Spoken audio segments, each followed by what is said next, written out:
So you're sitting in your accounting class, and your teacher starts using these terms debits and credits in relation to certain transactions that they're recording. Well, let's first make sure you know what a debit and a credit is.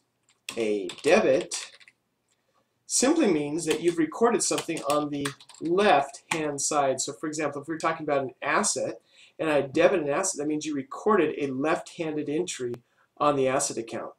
Later on, you'll learn that that left-handed entry means it increases the asset. Now, if you recorded a left-handed entry to capital contributions, that means you have fewer capital contributions. You've reduced them. Or if you record a left-handed entry in revenues, that means you reverse some revenues. You've reduced revenues. But if you record a left-handed entry on expenses, that means you have more expenses. Now, be careful. When you have more expenses, your net income goes down. Why? Because revenues minus these more expenses cause net income to go down. All right, so it's always kind of funny to me when people say, oh yeah, I took accounting, but I could never figure out debits and credits.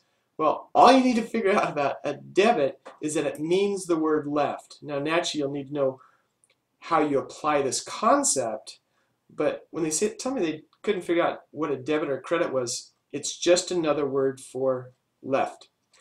And the word credit is just another word for right. That's all you need to know. It means that you're recording something on the right-hand side. So as you can see, if you record something on the right-hand side of an asset account, it means something different than if you record something on the right-hand side of a liability account. Okay, that's when it makes the difference. Simply the word debit is just like another, it's just like another language. We always say that accounting is the language of business. Well, if it is a language, then that means we have new words for things that you're used to. Like if we were speaking German, we would use the word links for left. Or if we were speaking French, we would say à gauche. Or if we're speaking Spanish, we'd say izquierda or whatever. The point is, it just means left.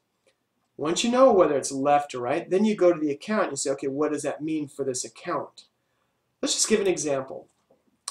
Let's say we have cash and we record a debit of $500. And we have, let's say, notes payable, and we record a, let's say, a credit of $500.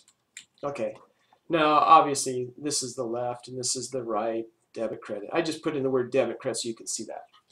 Well, if we were to record a debit to cash of $500, that means we have more assets called cash, $500.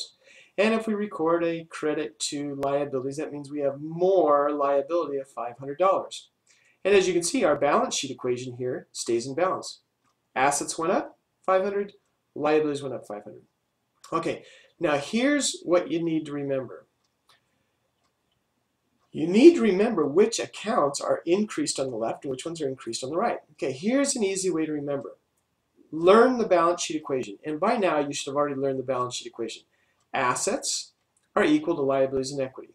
That means your assets have been funded through your debt financing, liabilities, plus your equity financing, equity. Okay? In other words, how did you get these assets? You got them by borrowing or having investors contribute or earning that equity. Okay, and equity is usually made up of your capital contributions and your retained earnings. And retained earnings usually comes from your net income minus your dividends. And net income comes from revenues minus expenses. Okay. Assets are on the left of the equal. Therefore, we increase assets on the left, or in other words, the debit side. Just remember that. Assets are on the left. We call it the balance sheet equation, assets equals liabilities plus owner's equity. Therefore, assets are on the left. They are therefore debited to increase them. However, liabilities and equity are on the right-hand side of the balance sheet equation. Therefore, you increase liabilities and equity on the right. So all these other accounts that work like equity, they are increased on the right. Now, having said that, you got to watch out for dividends, because if you have more dividends, you reduce equity. So dividends and expenses, they're kind of like opposite equity accounts. So their rules are exactly opposite equity, because as you have more of these, dividends and expenses, you have less equity. Hope that helps. Aloha.